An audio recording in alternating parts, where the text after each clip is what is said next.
Hi, everyone. Thanks for joining me today on the Divine Messages podcast. My name is Karina, and I am a psychic medium out of Calgary, Alberta.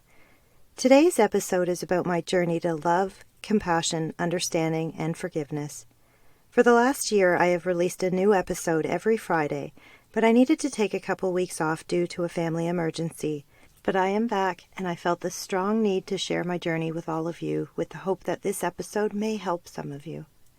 So let me take you back a few weeks.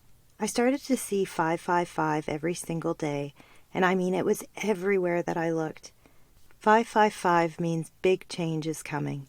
Sometimes it can be a big positive change, and other times it can mean a heads up for something that will be life-altering. I never get scared when I see 555 because I always know that whatever is to come is for the greatest and highest of good. So one night I had a dream about my father-in-law. I could see him as clear as day in my dream, and the very next morning I received a message from my mother-in-law that he had been airlifted to the hospital. And as soon as she messaged me, I told her that I knew that she was going to contact me because I had seen him in my dream last night and I knew something was wrong. But he was discharged the following day and given some meds. My husband and I were so worried about him because we both just had this terrible feeling.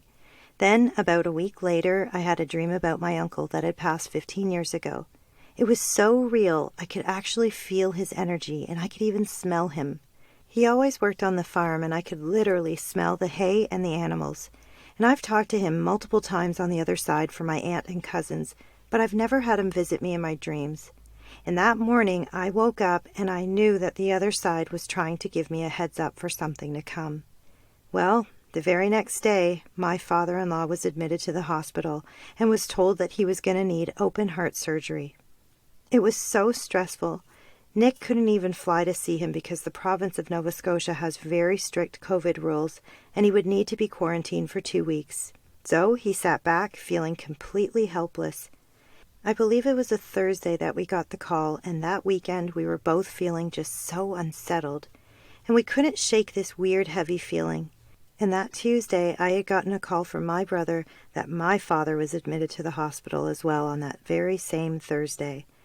He had waited a few days to tell me because he wasn't sure if it was that bad or not, but on that Tuesday he was told that it wasn't looking good. There is a reason my brother chose to wait to tell me, and I will explain that here soon. So I sat there in complete and utter shock. Both of our dads were admitted to the hospital on the same day? What are the chances? The 555s, the dreams, that uneasy feeling. My spirit guides had been trying to prepare me, and I knew that something was up, but I was also so incredibly busy with work that I didn't really stop to sit and listen. All I knew was that I had this strange feeling that I just couldn't shake, and so when I found out that both of them were hospitalized, all of the signs, dreams, numbers, and feelings made sense. My father-in-law was pretty much going through a waiting game, waiting for his surgery, and we sat back helpless, not even being able to go to be by his side. And my father was getting worse by the minute. Now let me take you on a journey back in time to explain my situation with my father. Our relationship was extremely complicated. I hadn't spoken to him in approximately 12 years. There are layers and layers of complication, and since my spiritual journey 7 years ago, I have worked so hard on forgiving him. But I always say that forgiveness doesn't happen overnight. It is a process. And for the last 12 years, I have worked on accepting that I would never see him again in this life. He never once reached out to me to mend our relationship, and I have spent these last 12 years grieving.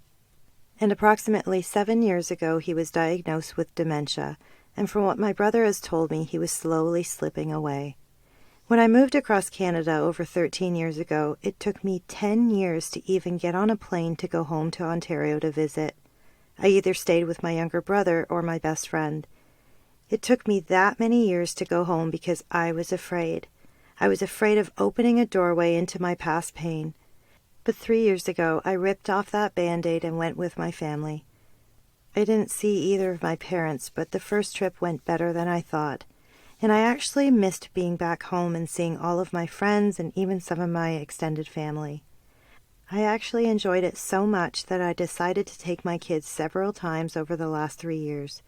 But on one particular visit back, I found out that my father had moved to a new property, and that property was just 7 minutes from my best friend's place that we were staying at.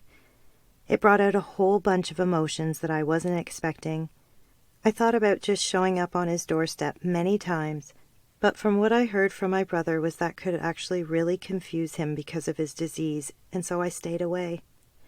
There was one visit that Nick, the kids, and I were staying at my girlfriend's again, and we decided to do a drive-by of his new property that was so close by. The moment that we drove past it, my youngest son asked why we couldn't stop there because he wanted to meet him. And in that moment, my heart felt as if it had been broken into a million pieces. I kept thinking that, hopefully one day my kids will understand. Maybe one day they will know that their grandfather made very poor choices in his life and never once cared to reach out to get to know them. And as we drove away, I tried my best to accept that I would never see him again in this life. And even if by some miracle I did, the dementia would have taken over and he may not have even remembered me. I had many friends and family members ask me if I would go to his funeral someday, and honestly I couldn't even answer that at the time. All I knew was that I would want to be there for my youngest brother, as he was the only sibling that stayed by our father's side. He spent 7 long years taking him to every appointment and taking care of him, even showing up in the middle of the night to his home when he would have an episode. The amount of guilt that I have felt over the years for leaving him to do all of the work wasn't easy, and I always told him that should anything happen, that I would show up to support him should he want me there. So the reason my brother waited to tell me was because he really thought my dad was going to be okay, but the doctors told him the opposite. I was actually in the middle of a FaceTime session with a client when he called me to tell me the news, and when I finished the reading, I called him and he told me that he was dying and they would be moving him to palliative care. And I got off the phone with him and sat there in almost disbelief. I've been trying to prepare myself for this moment for many years, but truthfully, no one can ever fully prepare it all. And that day, I paced back and forth. I felt so sick to my stomach. And then all of a sudden, I knew without a doubt I needed to fly home to forgive him. I called my husband at work and told him I needed to leave as soon as possible. I knew in my heart that all of the signs were pointing me in the direction to go. Even between our 2 provinces, there was no quarantine rule. My beautiful friend, who is a flight attendant, had put me on as her companion almost 2 years ago, but hasn't been able to work these days because of COVID. But miraculously, that week, she had her flying benefits reinstated, and I was able to book a flight home the very next day for next to nothing. That was an incredible gift, and I will be forever grateful. So I threw stuff in a bag, not really even knowing what I had packed, and contacted my best friend who lived 20 minutes from the hospital. She told me that she was picking me up from the airport and I would be staying with her. She never even thought twice about it. And the next morning my husband dropped me off at the airport. I was in a complete daze, and once I boarded the plane, I sat down with my head in my hands and everything hit me at once. I could not stop crying and shaking. We had to wait about 45 minutes on the tarmac as they de-iced the plane, and that is when a panic attack hit me. I haven't had one of those in years. I had a mini one the night before, but nothing like this. Thankfully, I knew what to do to calm myself. I placed my hand to my heart and I started breath work, and slowly it did work. I did cry the entire flight, but they were just tears that rolled out of my eyes, and I didn't try to stop them as I knew it was part of my healing.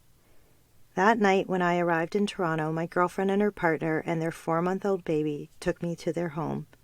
I hadn't been able to meet her daughter until that night because of COVID, and I was so grateful to have them all to support me. The baby snuggles were the most pure, comforting, and healing that I could have ever asked for. So the next day, my brother made the appointment for me to go to say goodbye to my dad. The hospital was only allowing 1 hour a day for one person to visit because of strict COVID rules. My brother hadn't even had a chance to go and see him, and yet he gave up his hour for me so that I could say goodbye. My girlfriend drove me up to the hospital and gave me the strength that I needed to go in. I was absolutely terrified. I stood outside of his room shaking. It took everything I had in me to go in. I hadn't seen him for all of those years, and so many emotions were hitting me all at once. When I first saw him, I was shocked. He hadn't changed at all. He was actually sleeping when I first went in, and so I slowly walked to his bedside, carefully sat down beside him and grabbed his hand and whispered to him that I had come to set us both free. He then actually woke up and looked me right in the eye, and some would say that because of his dementia that he wouldn't remember me, and I could agree with his physical being not knowing, but I know without a doubt that his soul knew. And in that moment he looked at me, and all I felt was love. All of the hurt, pain, trauma, anger, and sadness fell away. Instead of seeing a man who had made very poor choices, which hurt many people upon his path, I saw a little boy who had suffered at the hand of others. I saw all of his pain and hurt in that moment, and I told him that I forgave him. He kept grabbing my hand and touching my face and arm, and I said everything that I felt that I needed to say, and took some very beautiful photos because I always wanted to remember that moment. They can be found on my Instagram at Divine Messages 333 or on my Facebook at Divine Messages. And I chose to do that so that I could share that moment with all of you because it does mean a lot to me. So I said what I thought was my final goodbye and I left. And when I got back to my girlfriends, my brother came to see me. I knew he was sad that he had given up his time for me, and I started to feel guilty, really guilty. And he said that he wished he could get in that night to see him. And then a thought came to me. I told him to just call the hospital and see if there was a way that he could get in, COVID rules and all. I told him that it depends on who you get, and maybe there was a chance. I told him that he had nothing to lose, and that if you ask, you shall receive. So sure enough, a few hours later, he told me that he did just that, and miraculously, they allowed him in, and he got to spend 2.5 hours with our dad. The next day was tough. I felt like a sitting duck. I didn't think I was going to be able to get back in to see him again, and I was told that they had changed his care to palliative and that they would be moving him to hospice whenever they could get him a bed.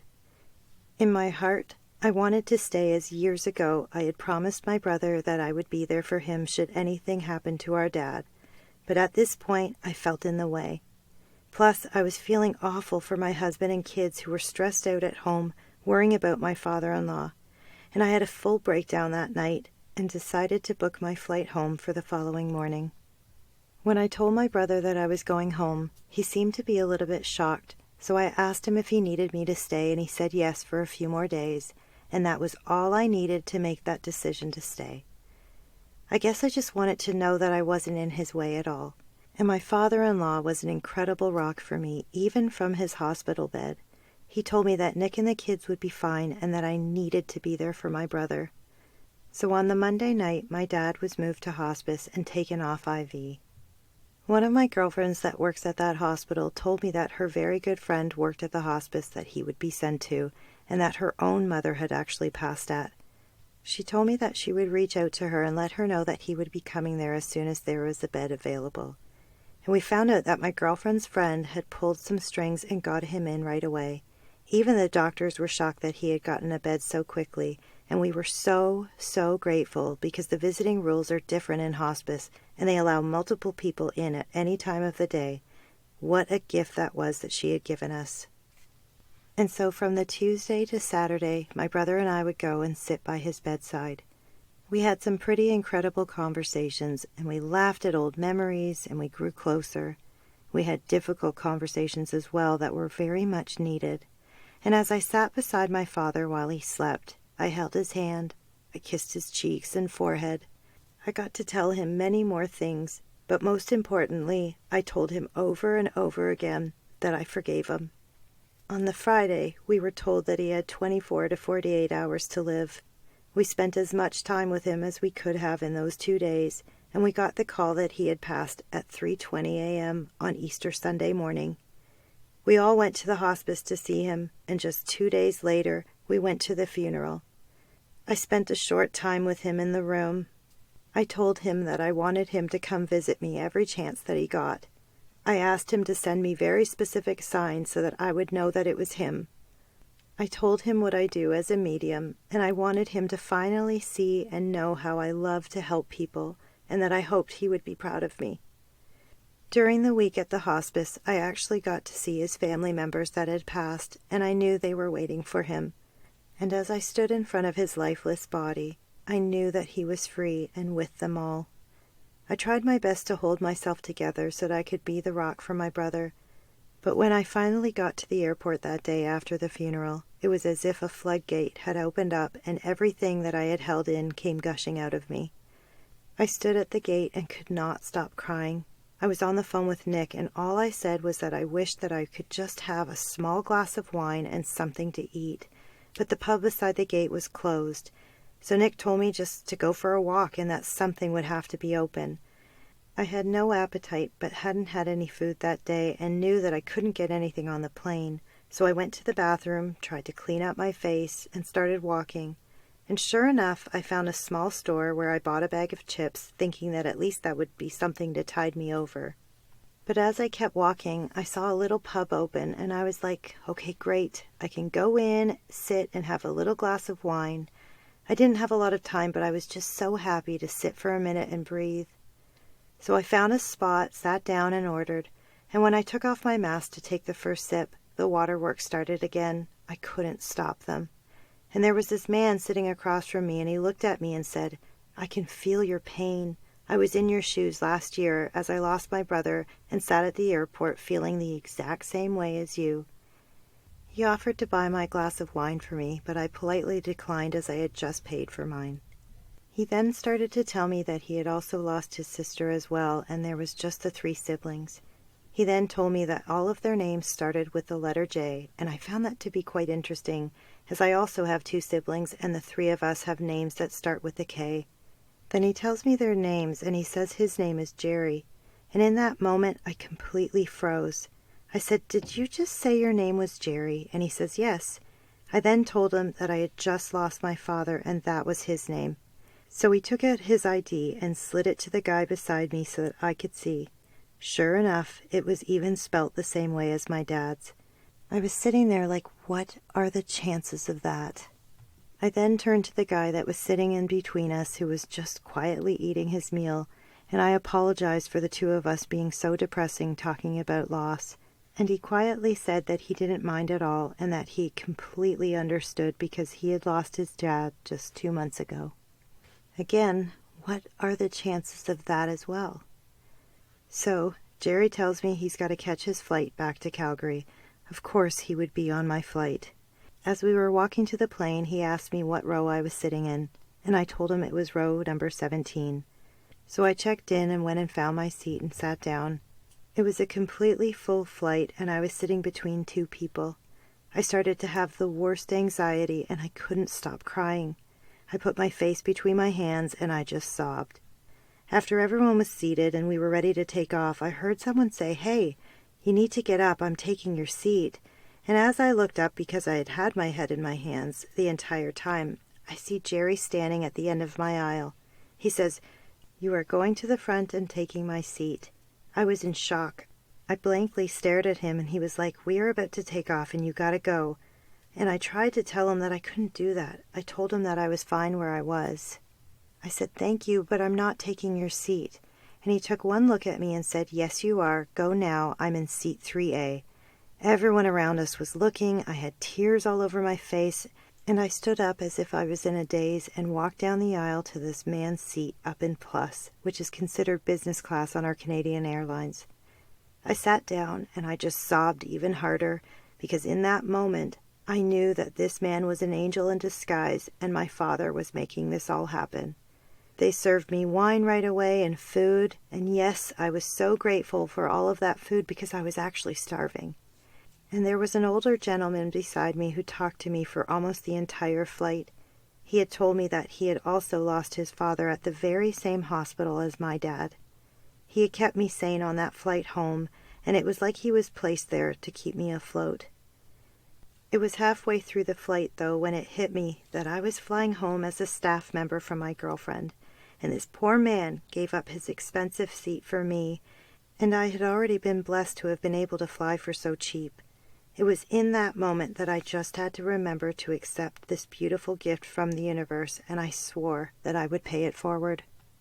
So when we landed, I waited for Jerry to get off, and I thanked him from the bottom of my heart, and I said that I promised that I would give back. When I looked closely at him, I saw that he had the exact same color eyes as my father. These are the things that happen that you just can't make up.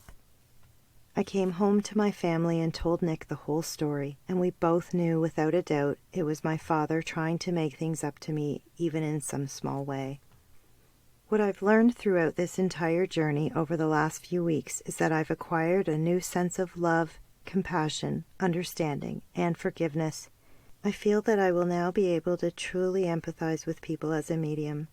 I've always been compassionate and empathizing, but I now feel like I will feel on a much deeper level. I've talked about forgiveness many times before and even in many episodes, but this level of forgiveness is something that I never knew existed. I forgave my father because I wanted to live the rest of my life in peace, but I also forgave him because I knew he needed help to set his soul free from all of his past mistakes. In this last week, I have prayed so hard for my father-in-law. He had had his open heart surgery the day that I actually flew home. Oddly enough, the doctors had made him wait to have it done, as he was supposed to have it the week that my dad was in the hospice. I feel that all of this was divinely timed. I believe the universe knew that I needed him to help me through the loss of my dad, and they operated the day that I flew home. I prayed for him to make it through, and I begged the universe not to take him. I felt this wasn't his time. I told them that they couldn't take both of my dads at the same time. He has been a father to me for the last 23 years, and I now needed him more than ever. He spent a week in ICU medicated and asleep, and my husband was so afraid that he wasn't going to make it. And I kept reassuring him that the message I was getting from my spirit guides was that he was going to be okay. And miraculously, he woke up the other day and is healing faster than normal. When we finally got to speak on the phone when he was moved to the step-down unit, I cried and I told him that I knew that he was going to make it because we needed him, and I'm beyond grateful to everyone up above. So I want to leave you all with this today. I believe in miracles. I've experienced so many in my life, and I believe in the power of prayer. And I also believe, ask and you shall receive. I am still going to have days where I feel angry, frustrated, and hurt, but I will continue to work through these emotions. As I always say, you've got to feel it to heal it, so I will allow those emotions to be felt. I will sit with them, I will cry, scream, or be angry, but I won't stay there. I will feel it all and then work on letting it go, because I deserve to be happy and peaceful, and that is what I will strive for the rest of my life. And for all of you, if there is someone that you are having a hard time forgiving, remember that forgiveness is not condoning their behavior. Forgiveness is so that you can be set free from the karmic ties that keep you bound to that person. Forgiveness is the greatest gift that you can give to yourself. Thank you all so much for joining me today on the Divine Messages podcast and allowing me to share my journey with you all. I'm going to end today's episode with a beautiful quote that I recently heard. If you ever get the chance to treat them the way that they treated you, no matter how painful it was, I hope that you choose to walk away and do better. Please bear in mind that the perspectives and opinions represented in this podcast are based solely on the Divine Messages interpretations. We can in no way be held responsible for the actions of our followers.